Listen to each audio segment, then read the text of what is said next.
Do you know that 99% of the programs that go on in this country are training?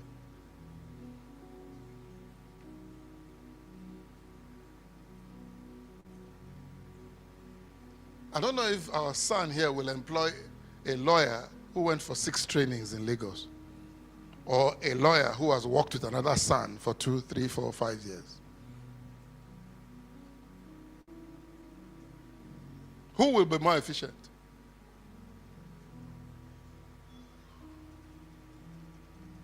And he says we're not looking at the data. If we're looking at the data, we will know what. Right now, Nigeria cannot catch up with China. China have factory. You need to go. You will go. You can go on a course, on a visit to Amazon factory. You arrive there like a tourist. You get there. They will let you walk around. You won't see one human being carrying anything. As soon as somebody places the order, a computer sends it to a particular computer base, a machine goes to pick it out, gives it to another machine brings it, puts it in the... Everything is done. Another machine labels it, puts the box, puts it together and sends it out. No human being. We don't even have electricity. We can't compete with anybody as far as production is concerned. I have as back of this place, in that store, are furniture equipment. Band saws, circular saw, whatever, they're all there in my store there. When I was building my house, it was cheaper for me to buy doors from China than to build it here in Nigeria. It was cheaper for me with my equipment. You don't have equipment. I have equipment. I could go and buy raw wood. I had staff. It was cheaper to go and buy doors made from... As a matter of fact, how many of you know rice brought from China that has been stored, from Asia that has been stored for 4 or 5 years is cheaper than rice grown in Nigeria right now? You don't know. We can't compete. But there is one thing we can compete with them in. And the computer and the software. Is that a problem that needs to be solved? 1 million people earning $30,000 a month. How much do you think that is? What brings to the economy of Nigeria? Try and calculate it. That will be more than the budget of Nigeria. Are you here? Listen to, this is, I said we're going to pray, so I don't want to miss that. I want you to ask God this morning, what am I missing in my life? What data am I not looking at? You know, I want to turn one of the things I'm going to be doing this week is turn the garden hall into a hub. Like the Cafe One. When I went there, I fell in love with the place and I said I was going to do that. And I asked some people to do it for me. They've disappeared. I'm going to turn it into a Cafe One kind of setup. I don't know how I'm going to do it, but I'm going to do it. And I know myself. I'm going to do it. So my wife was saying to me, what happened? You won't get any book. I said, how much bookings have we gotten from the garden hall since we started? 90% of the time is empty. Now, what's happened to me? I'm looking at the data. Emotionally, I don't want to. I don't know if you get the point I'm making. Because I designed it to be a hall for a particular function. It's not carrying out that function. But looking at the data, I get more bookings here. As a matter of fact, when people book that place and we say, come and use half of this one, they're happier to come here to use it. I don't know if you get the point I'm making. So I'm using the data to make judgment. I don't know if you get the point I'm making. Look at your kid. Your kid is better at art, and then you force your kid to go and do medicine. You're not looking at the data. Your staff is not good at this and you skip. Listen to me. It is easier to help somebody with their strengths than to help them fix their weaknesses. If somebody in your office is very good at something and is not good at the other, staff for what he's not good at and teach him on what he's good at. But to think you can fix somebody is the biggest lie of marriage. And by the way, you also heard this morning that fixing is temporary. Are you here? So are you looking at the data in your business? What is selling more? Just because you like laptops doesn't mean that laptops will sell more. Flash drives may sell more. Hard drives may sell more. But you're not looking at the data. I want you to ask God this morning, help me to look at the data. Some of you don't even know where to get the data from. That will be another prayer meeting. Are you looking at the data? Do you even have data to look at? I'm looking at data because I run this place. So I know how many times a year we get a booking there. I know how many times a year we get a booking here. This outstrips that one. So why don't I turn that into a more functional space that will be used every day than to leave it? But it's because I'm only looking at the data now. I don't know if I'm making any sense. Are you here? Am I making any sense to you this morning? What data am I not looking at in my life? A lot of us make emotional judgments. And sometimes because we have spent money on something, we don't like to change it.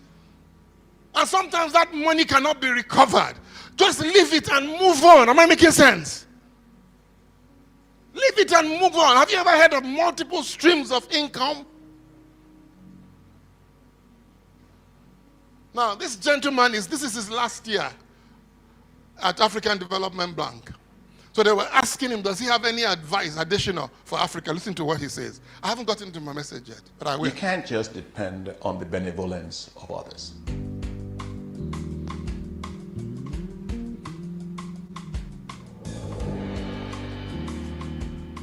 Benevolence is not a strategy. Investment is the strategy. There is no substitute to actually hard-nosed investments in which you actually bring in private capital to unlock all of your assets. I've been on record, and I'll always will be on record, that I don't believe that the future of Africa's youth lies in Europe. It doesn't like the United States, it doesn't lie anywhere else. We have to build highly competitive industrial value chains that we can trade among ourselves, that we can get the skills, some of the people that are living, they come back. So if you're investing, for example, in manufacturing lithium ion precursor batteries in DRC Congo, it's 3 times less than the United States, Poland, or China. And so when we build those chains, we retain talent, we attract talent. Our young people will do that. So if we want to create more jobs, build industries. When you export raw materials, that is the door to poverty.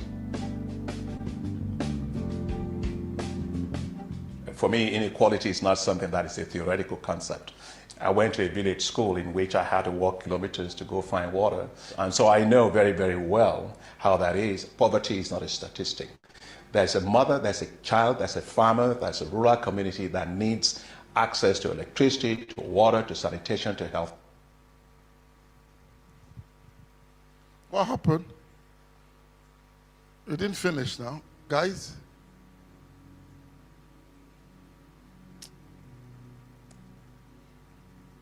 How many of you know I saw the picture? You can't just depend. Yeah. Go on. Move it forward. Yeah. Okay. Others.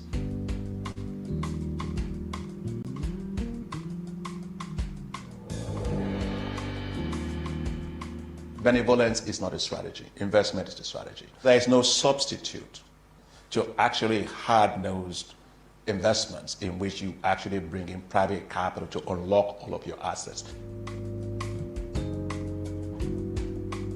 I've been on record, and I'll always will be on record, that I don't believe that the future of Africa's youth lies in Europe.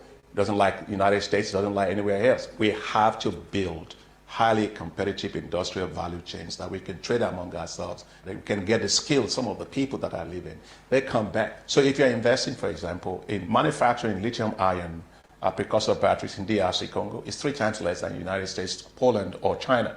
And so when we build those chains, we retain talent.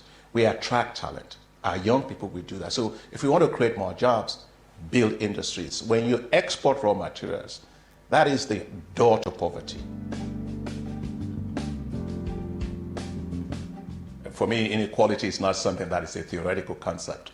I went to a village school in which I had to walk kilometers to go find water. And so I know very, very well how that is. Poverty is not a statistic. There's a mother, there's a child, there's a farmer, there's a rural community that needs access to electricity, to water, to sanitation, to health. I don't know why it's ending like that, but maybe that's what I sent. How many of you saw the picture that I took with Strive Masiwa? We're flying in from, where were we flying in from? From San Francisco, I think, yes. We're flying into Houston. Next thing, he just walks past me. So I reached out my hand, shook him, we spoke, I introduced him to my wife. He went, that was all. We now landed in Houston, and then I thought, oh, I've not seen him anymore. He's a billionaire. So next thing I saw him come out of the toilet, so I walked up to him and I said, my wife said, look, this man just admires you. And so he sat down, spent a few minutes with us, told his PA to come and take some photographs with us. And then in his newsletter, he began to explain what he went to do on that trip. They did a deal that day with the founder of NVIDIA chips to set up Africa's first AI generating capacity. Because they didn't choose Nigeria, of course. And a few hours before then, I'd got a note from Dr. Degbola that he had just been approved. You know what I mean? Funding for his LLM programs too. So I quickly sent it to Dr. Degbola, and Dr. Degbola found a place where he could do it. Because nobody's doing it for Africa, and it's the first one of Africa. So when we're talking about investment, listen to what he said. He said lithium batteries. We're not going to be selling yams to them. I don't know if I'm making any sense. And what Strive said is that don't just learn how to use AI, learn how to produce AI. That's where the opportunity, that's where the data is directing you to. I don't know if I'm making any sense. Look, to launch a business means successfully solving problems. Solving problems require you to what? Listen. I keep telling people when I was building this place, I made up my mind what my customers wanted. I'm still suffering for it till today. I'm still trying to recover. I'm still trying to rethink. It's very difficult because I plunged in so much money.